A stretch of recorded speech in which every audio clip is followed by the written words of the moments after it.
Do you ever feel like you're dating someone who's secretly plotting to steal your soul? Or is it just me?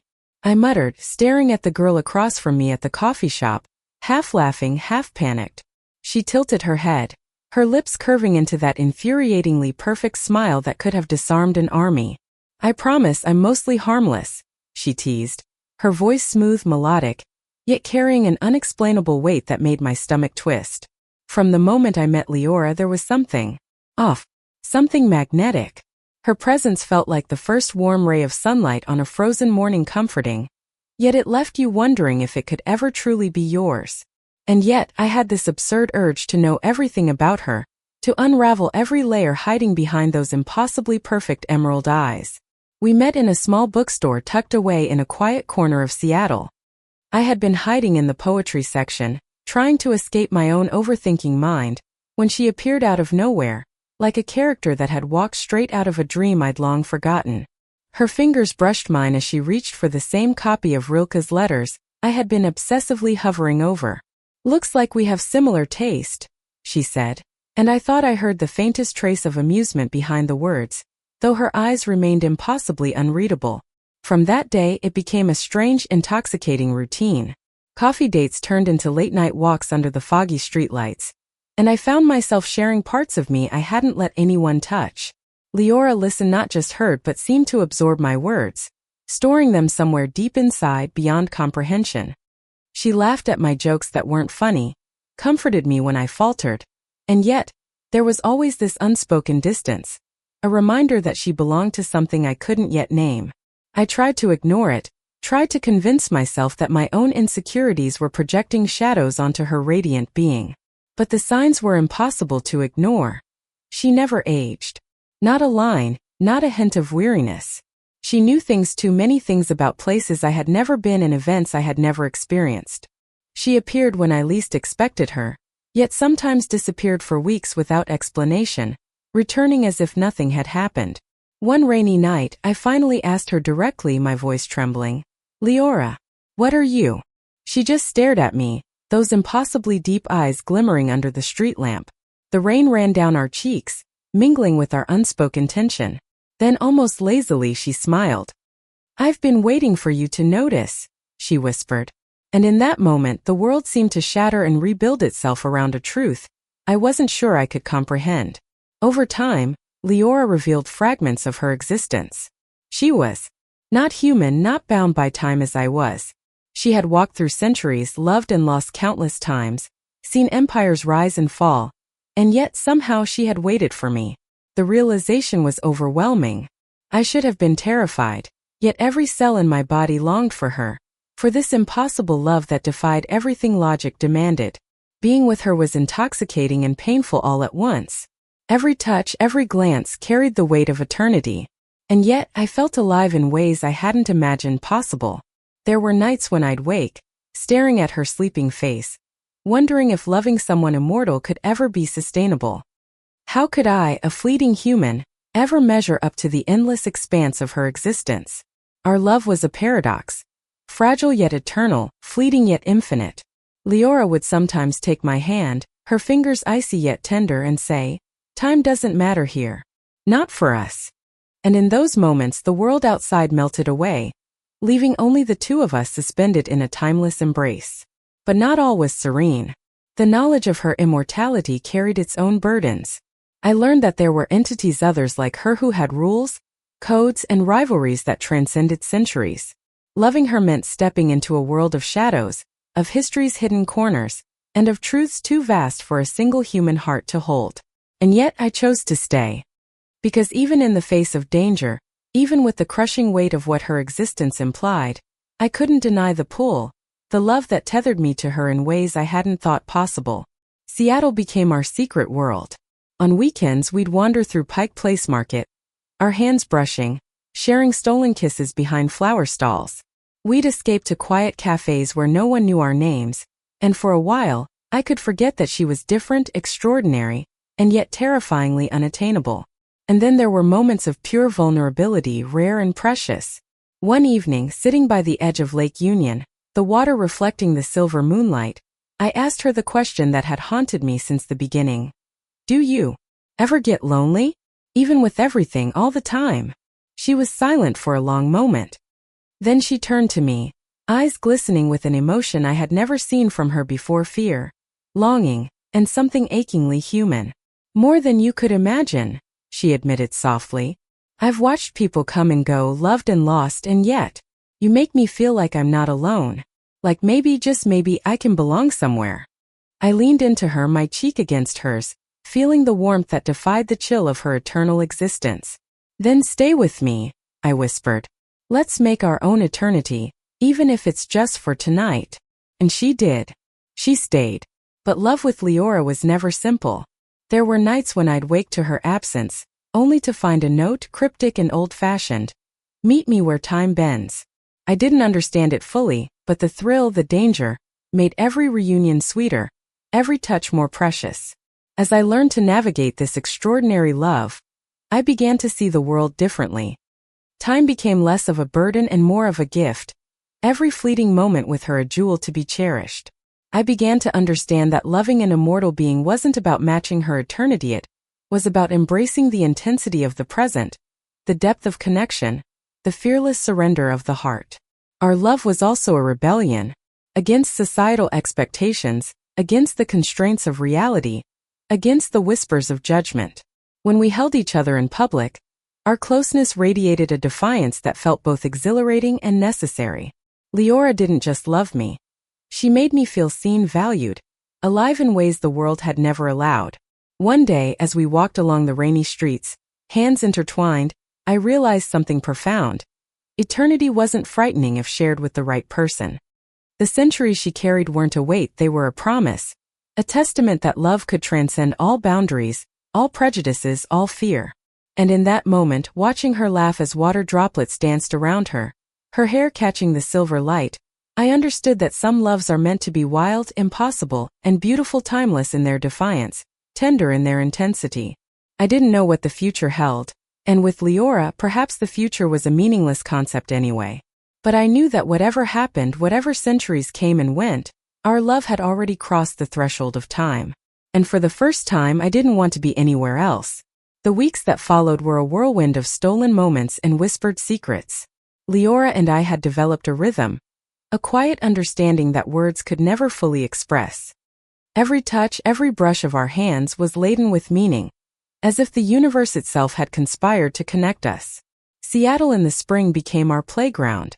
Rain-soaked streets, neon lights reflecting in puddles, and the soft scent of cherry blossoms in the air created a dreamscape that felt like it belonged to no one but us. We would walk endlessly, sometimes without speaking, letting the city's quiet hum serve as a backdrop to our private world. One night, we found ourselves on the rooftop of an old building downtown. The city lights glittered beneath us like scattered stars. Leora leaned against the railing, the wind teasing her dark hair. I wrapped my arms around her waist from behind, feeling the steady warmth of her body. You know, I murmured into her ear. Sometimes I think I'm going to wake up and realize this is just a dream. She laughed softly, a sound like wind chimes in the distance, and turned to face me. Her eyes, impossibly deep, seemed to hold centuries of secrets, of loves lost and lives lived, yet in that moment they were entirely focused on me. Then make the most of this dream, she whispered. Hold it close, because some things, some people, are worth every impossible second. I clung to her words like a lifeline. Being with Leora was a lesson in surrendering to the moment, in embracing love that defied logic. Every heartbeat we shared felt magnified, echoing through the corridors of my very soul. Yet, the reality of her immortality was never far from my mind. Nights like these, as magical as they were, carried an undercurrent of unease. I had glimpsed the shadows that followed her, the whispers of other beings who existed beyond the mortal realm. They watched, judged, and sometimes interfered. Loving Leora meant stepping into a world where danger and desire were intricately intertwined. One evening, a figure appeared at the threshold of the coffee shop where we had first met. Tall, elegant, with eyes that shimmered like polished obsidian, the stranger's presence sent a shiver down my spine. Leora stiffened beside me, her hand tightening around mine. "You've met my associate," she said, a tinge of caution in her voice. "Not everyone in my world is as forgiving." I felt the weight of her words and the enormity of what loving her truly entailed. This was no ordinary relationship. Our connection was beautiful, yes, but it existed on the edge of something dangerous, something eternal. And yet, despite the fear, I refused to let it pull me away. That night, back in the sanctuary of her apartment, Leora revealed more about her past. Centuries of wandering, of loving and losing, of witnessing history unfold while remaining unchanged. She spoke of kings and artists, of revolutions and forgotten wars, of faces she had adored and lives she had shaped. Her voice was calm, almost wistful, but beneath it, I sensed the loneliness she carried like a heavy cloak. "And yet," she said, her fingers tracing lazy patterns on my arm, "despite it all, I waited. Somehow I knew I would find you." The intimacy of that confession broke through every wall I had built around my heart. I pressed my lips to hers, not just in passion, but in solidarity, in acknowledgement of the strange, beautiful, and terrifying journey we had begun together. As the months passed, our love deepened, solidifying into something neither of us could fully define. It was more than passion, more than companionship. It was a meeting of souls across the boundaries of time and mortality. I began to understand the delicate balance of our lives. Her immortality juxtaposed against my fleeting existence, the fleeting nature of every sunrise we shared. But love with an immortal was also a test of patience. Leora would sometimes vanish for days, weeks, or even months, drawn into the obligations of her existence that I could never fully grasp. Each return was bittersweet joy tempered by the ache of absence. Yet every reunion reminded me why I stayed. The intensity of our connection was unmatched, a fire that refused to be extinguished by time or circumstance. One cold autumn evening, we found ourselves wandering through the quiet streets of Capitol Hill. The city was cloaked in mist, the air sharp with the scent of fallen leaves and rain-soaked pavement. Leora stopped suddenly, her gaze distant. "There's something I need to show you," she said, her voice soft but urgent. She led me down narrow alleyways, past abandoned warehouses, and into a hidden courtyard where a fountain shimmered under the moonlight. "This place," I whispered, awestruck. The air felt different here, charged with a strange energy, almost alive. "It's a sanctuary," she explained, her hand brushing against mine. "For those like me, those who exist outside the flow of time. Few humans ever see it." I felt a mix of wonder and apprehension. The thought of entering her world, even partially, was exhilarating and terrifying. Yet I trusted her implicitly, and as we stood together beneath the silver glow, I realized how much I had come to rely on her presence, her guidance, her love. Our nights were often spent talking endlessly, sharing stories that spanned lifetimes, or simply lying together in quiet contemplation. Leora had a way of making the ordinary extraordinary, of turning fleeting moments into memories that felt eternal. I learned to read the subtle shifts in her expression, to anticipate the words she might never say aloud. One night, as we sat by the fireplace in her apartment, the flames casting dancing shadows across the walls, I dared to voice a fear I had held close for months. "Leora, what happens to us when I age and you don't?" My voice trembled, betraying the vulnerability I tried so hard to conceal. She took my hands in hers, the contrast of her cool skin against mine grounding me in the present. "I've loved long enough to know that fear is part of life," she said softly. "But love isn't measured in years or decades. It's measured in moments, in intensity, in the courage to stay. And I promise, as long as I'm here, I will make every moment with you matter." Tears filled my eyes, not from sadness, but from the overwhelming depth of her devotion. In that instant, I understood that immortality didn't diminish love, it amplified it, distilled it into its purest, most potent form. As winter approached, Seattle transformed into a city of frost and quiet. The streets were hushed, the trees bare, and the nights stretched long and cold. Yet, in the warmth of Leora's embrace, I felt invincible. We braved snowstorms and icy sidewalks, laughed through the chaos, and found solace in each other's arms. Our love began to inspire subtle rebellion in the world around us. Friends and strangers alike noticed the magnetism between us, the way we seemed to move in perfect synchrony, a dance choreographed by centuries of experience and a human heart's raw emotion. And though the world could not fully understand our connection, we no longer feared judgment. We were untethered, free to exist in our own truth. One evening while wandering along the waterfront, Leora stopped and pointed to the horizon, where the water met the sky in a seamless blend of indigo and silver. "I want you to remember this," she said, her eyes reflecting the twilight. "No matter what happens, no matter how many lifetimes pass, I will find you. Time cannot erase us." I clutched her hand, feeling the pulse of eternity in her touch. "And I'll wait," I whispered. "Even if I don't have your time, I have this moment. And it's enough." We kissed then, deeply, passionately, as if trying to imprint the memory into the very fabric of the universe. The cold wind whipped around us, but the warmth between us was a defiance of nature, a testament to the power of love unbound by mortal constraints. The months turned into years, and though I aged in subtle ways, the bond between us only grew stronger. Leora remained unchanged, yet she never let her immortality create distance.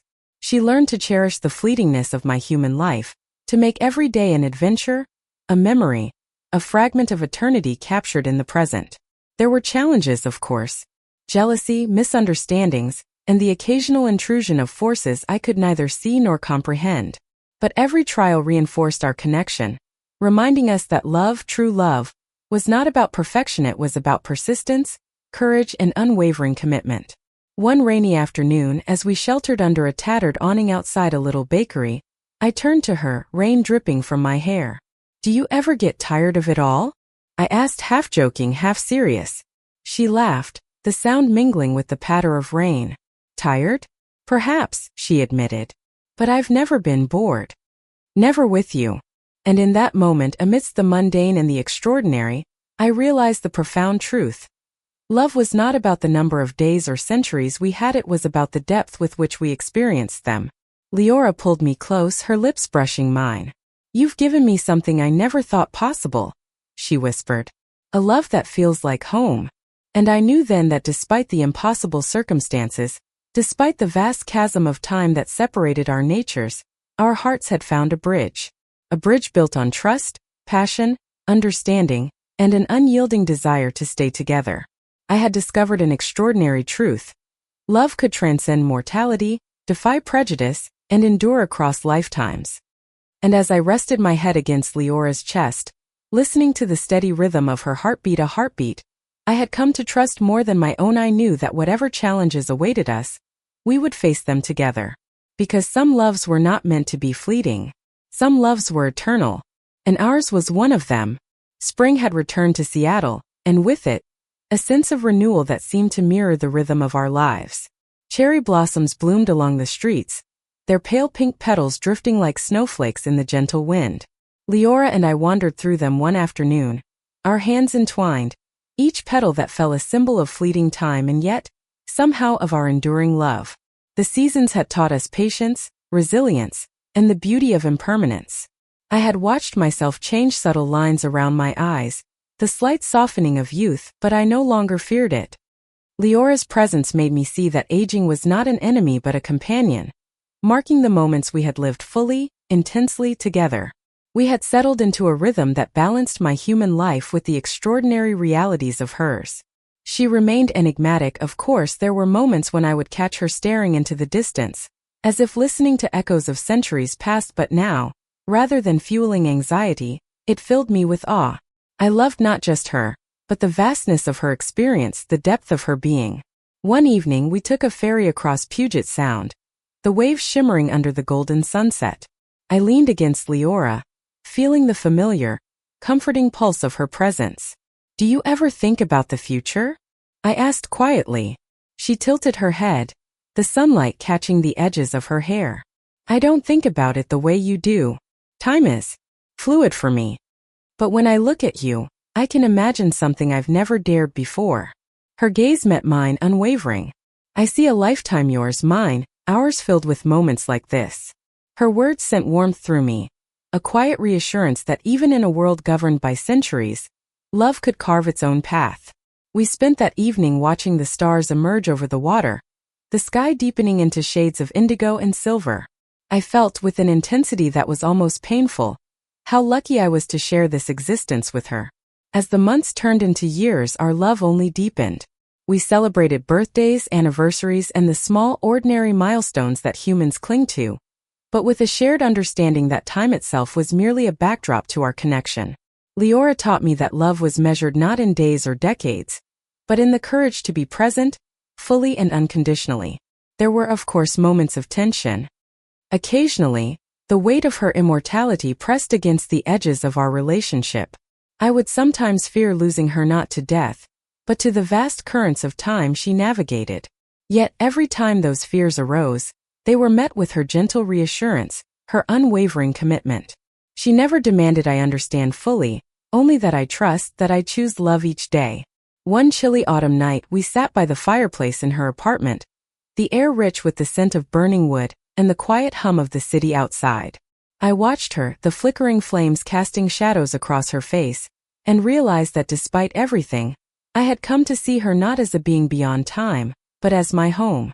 Leora, I said softly, do you ever regret any of it? All the centuries, the waiting, the endless life. She smiled, a slow, contemplative expression that seemed to hold the wisdom of ages. Sometimes, she admitted, I have known loss, heartbreak, and solitude beyond comprehension. But I would not change a single thing that led me to you. Her words wrapped around me like a warm blanket. I leaned into her, my cheek resting against hers, feeling the steady rhythm of her heartbeat, a rhythm that had somehow become my own anchor in a world where time was both friend and foe. As winter melted into spring again, we began to plan small adventures, things we had long postponed. We traveled along the Pacific Coast Highway, stopping at hidden beaches and quiet cliffs, where the ocean roared beneath us and the wind carried away any lingering fears. We laughed, argued playfully, and held each other close, savoring each moment as though it were a treasure hoarded against eternity. One evening, on a cliff overlooking the endless stretch of ocean, Leora turned to me with an intensity one had learned to recognize as both love and resolve. I have a gift for you, she said, reaching into her coat pocket.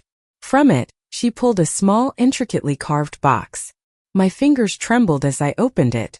Inside lay a delicate necklace, the pendant shaped like an hourglass, tiny specks of light frozen inside, suspended in crystal. It's beautiful, I whispered, my voice catching. It is a reminder, she said softly, placing the chain around my neck. Time is precious, fleeting, but it can be eternal if we choose to make it so. With you, every moment becomes a part of something greater. I want you to carry that with you always. Tears blurred my vision and I pulled her close, kissing her with all the gratitude, love and awe that filled me. In that embrace, I felt the full weight of our journey, the fear, the longing, the impossible nature of our love, and the triumph of having survived it all together. Days turned into weeks, weeks into months, and the rhythm of our lives solidified into something that resembled ordinary happiness, yet carried the extraordinary weight of immortality and human fragility intertwined. We became inseparable in the way that only souls destined to meet could be, our laughter echoing through empty streets, our whispered confessions lingering in quiet corners, our hands always finding each other in the dark. One quiet afternoon, sitting in the sun-drenched living room of her apartment, Leora rested her head on my shoulder and whispered, I've seen countless sunsets, countless cities, countless lives. But this is my favorite. I smiled, pressing a kiss to her hair. Mine too, I replied. And it was true. Not because our love was easy or without fear, but because it was ours, imperfect, intense, and real. There were moments when the world reminded us of the strangeness of our situation.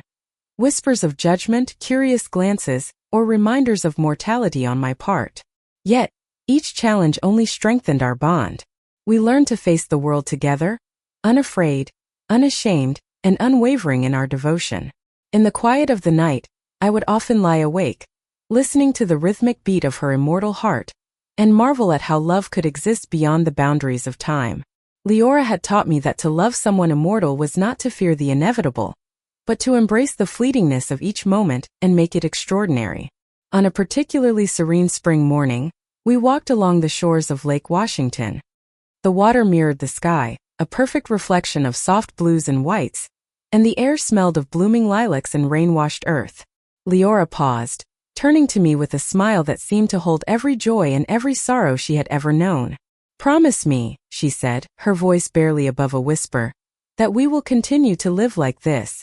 that we will keep choosing each other, every day, no matter what comes. I took her hands in mine, feeling the warmth, the life, the eternity within them.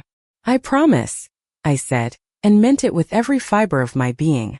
Every day, every moment I choose you. And with that, she pulled me into her arms, our lips meeting in a kiss that held the weight of centuries and the lightness of a single perfect heartbeat. The world around us seemed to vanish, the lake, the city, the very passage of time itself, leaving only us, suspended in a love that had defied the impossible and claimed its own space in the universe. Years passed, yet our love remained constant, a beacon in a world of change. Friends came and went, seasons shifted, and life unfolded in its usual unpredictability. But through it all, Leora and I remained anchored to each other, our hearts beating in a rhythm that transcended years, centuries, and lifetimes. We grew old together in the human sensei, with the softening of my features, the lines on my hands, the gray threading through my hair, but Leora remained timeless, a constant presence, a living reminder that love was not bound by the physical world. And she never let me feel lesser for my mortality. Instead, she celebrated it, making every shared moment radiant, eternal in its own way. On our favorite bench in a secluded park, beneath a canopy of cherry blossoms that seemed to bloom perpetually just for us, I turned to her one day, a quiet smile on my lips. "Do you think we've done it?"